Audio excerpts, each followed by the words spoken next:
Hey everybody, it's time again for another 6 horror films that are actually scary. I first want to thank everyone who watched and commented on the part 1 and part 2 videos in this series. Your support means a lot to me, and it was great seeing people chime in with recommendations. I even enjoyed some of the negative comments as well. As per usual, I'll start with some quick honorable mentions. The films I didn't find scary, but are great Halloween rentals nonetheless. A Dark Song and Apostle both have gorgeous shot composition. Henry, Portrait of a Serial Killer sports an Oscar-worthy performance from Michael Rooker. Exorcist 3 is a well-written crime thriller. The Wailing contains the scariest devil I've ever seen on screen. Under the Shadow makes great use of its wartime setting. Train to Busan is a blast. And Bone Tomahawk features a scene so grotesque I'm not going to show it here. Instead, I'll provide the most accurate PG substitute I can find.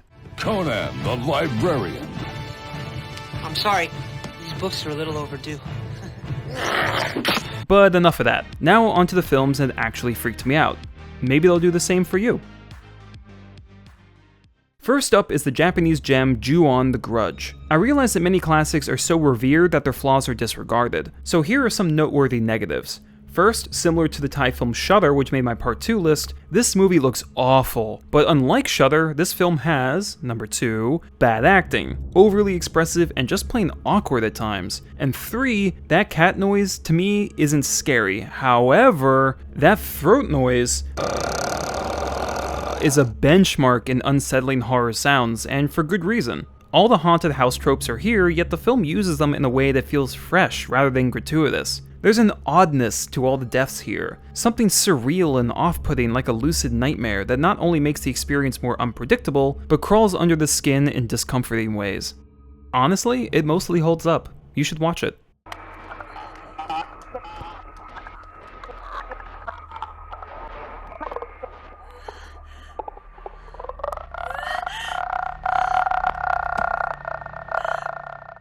Next is the 2007 home invasion film Inside. This movie was part of the new wave of French horror in the early 2000s with films like Martyrs and High Tension. While Inside isn't as good as Martyrs, it's still scary. Something I like about foreign films in general is their lack of boundaries. Don't quote me on this, but it's good to see that the pregnant, handicapped, and even children aren't safe from violence in movies.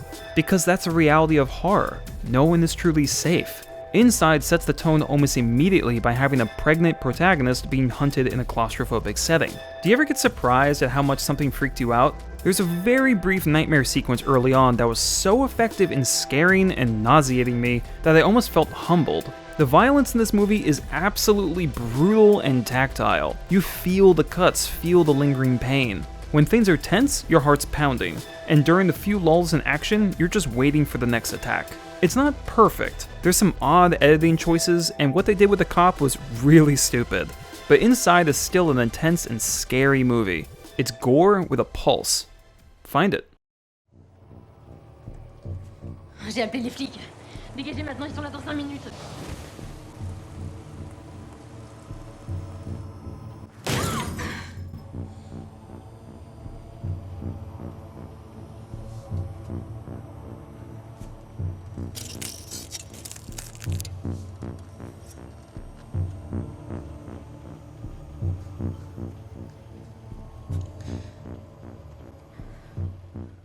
In my part 2 video, I put the found footage anthology VHS on the list, but only recommended one of the short films in it. Number 4 on this list is the sequel, VHS 2, and this time, there are 2 short films worth watching.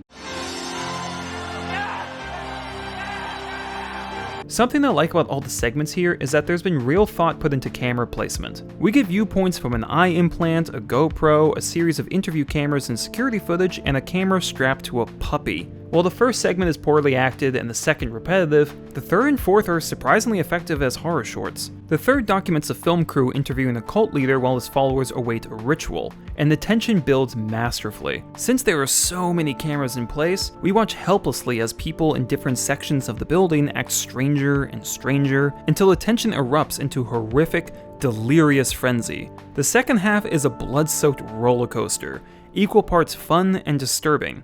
What the fuck? Sir, what the fuck? Sir, wait, hold on. The fourth segment, while having lame pranking and voyeurism that is irritatingly consistent in this genre, really brings the scares when it gets going. And it's incredible how frightening a scene can be with some bright lights and a train sound. Unlike the former, this isn't a suspenseful build into insanity. Nothing happens, then everything happens. Fuck you and fuck you!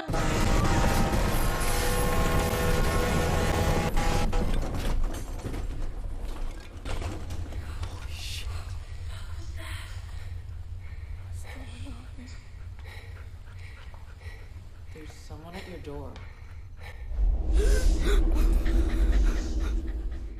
Number 3 is Sinister, and before I start, I want to make something clear. The ending of this movie sucks. It's cheap, unsatisfying, and the director should have detected how terrible the actress who plays the daughter was and altered the ending to shift focus away from her, because, hoo boy, is it a mess. But that's only the last 10 minutes, and everything leading up to it is solid horror. Easily the biggest scares are the 8mm tapes that the main character finds in his research for an upcoming novel. The scratchy, soundless format makes the content, which is already creepy, downright horrific. To me, when violence is displayed without sound, there's something pitiless about it, as if denying the victims the chance to voice their suffering. It's inhumane and very effective on screen. Ethan Hawke gives a good performance, and the plot actually offers a decent reason for the protagonist to continue the investigation. But what everyone who saw this movie will comment on is the music. Haunting, experimental, and elevating the creepy factor like only great music can. It alone is enough to give this movie a try.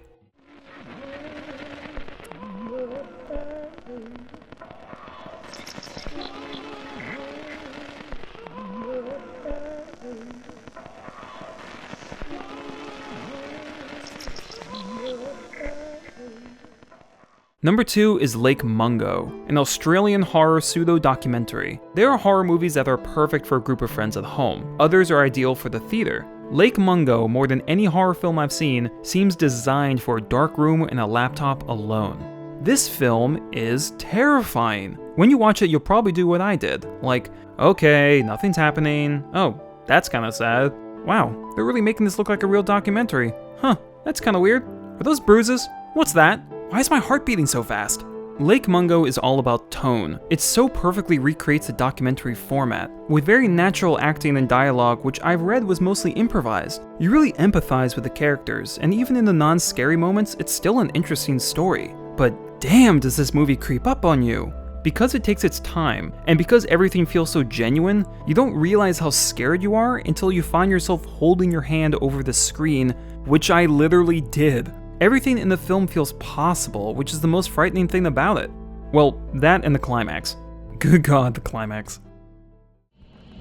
It was while I was looking at Matthew's June 13 hallway material again that I noticed something in the image. There was a second figure, not Matthew in the hallway, but someone else, squatting in the dark in Alice's room. At first I thought it was Alice. Then I realised it was our neighbour. I've been accused of putting only slow movies on these lists, which isn't actually true, but I acknowledge that the likes of The Witch or It Follows, while well made and frightening to yours truly, don't really do it for everybody. So if you're worried that these picks so far are slow burners, don't worry, because Mama is fast. This one starts really scary and becomes more intense as the movie progresses. The monster design is freakish, there's a brilliantly designed flashback sequence, and while the scares are mostly high energy, the little creepy moments between them do a good job building suspense. There's some real creativity at play, and I love how the big scary scenes don't just cut off to nothing, but rather lead into more terrors. I didn't buy Jessica Chastain as the angsty punk rock chick, one of the most miscast roles ever. But that's really the only complaint I can muster. It's one of those films you don't feel safe watching. And that, to me, is how you do this. Annabelle. Yep. Hansel's outside, It's alright, I put him there. but he's crying.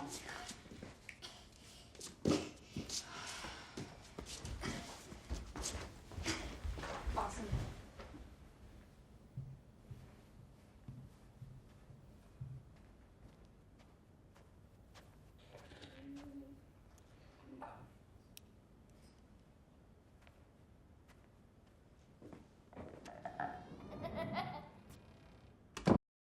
Which horror films terrify you? Let me know in the comments. Don't forget to check out part 1 and part 2 of this series, as well as other reviews, discussions, and montages on my channel. I've got more horror-related videos coming soon, so share, subscribe, follow, and of course, have a happy Halloween.